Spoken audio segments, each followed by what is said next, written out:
Hi guys, welcome back to our channel. ఇవాళ అయితే ఒక మంచి రెసిపీతో మేము ముందుకు వచ్చేసాను. ఆ రెసిపీ నేమ్ కావాలంటే ఈ వీడియో లాస్ట్ వరకు చూడండి.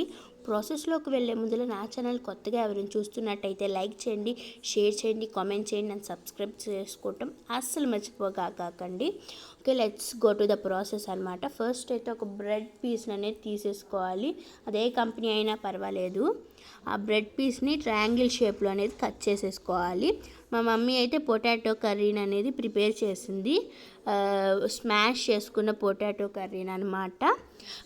ఆ పొటాటో కర్రీని ఆ బ్రెడ్ మీద మంచిగా సర్వ్ చేసేసుకోవాలి.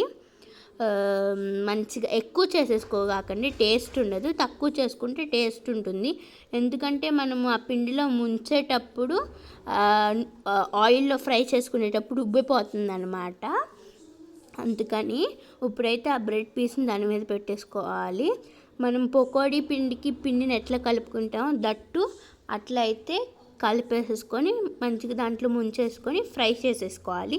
ఫ్రై చేసుకునేటప్పుడు జాగ్రత్త అనమాట, ఎందుకంటే నా చెయ్యి మీద ఆయిల్ అనేది పడింది. కాకపోతే చాలా టేస్టీగా ఉంటుంది. పిల్లలకి స్నాక్స్ కిందకి ఇవ్వండి, చాలా అంటే చాలా టేస్టీగా ఉంటుంది.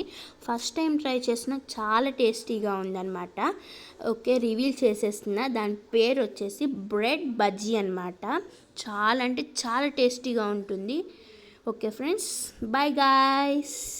లైక్ చేయండి, షేర్ చేయండి, కామెంట్ చేయండి అండ్ సబ్స్క్రైబ్ చేయడం మర్చిపోకండి. మోర్ వీడియోస్ కావాలంటే గట్టిగా లైక్ చేసి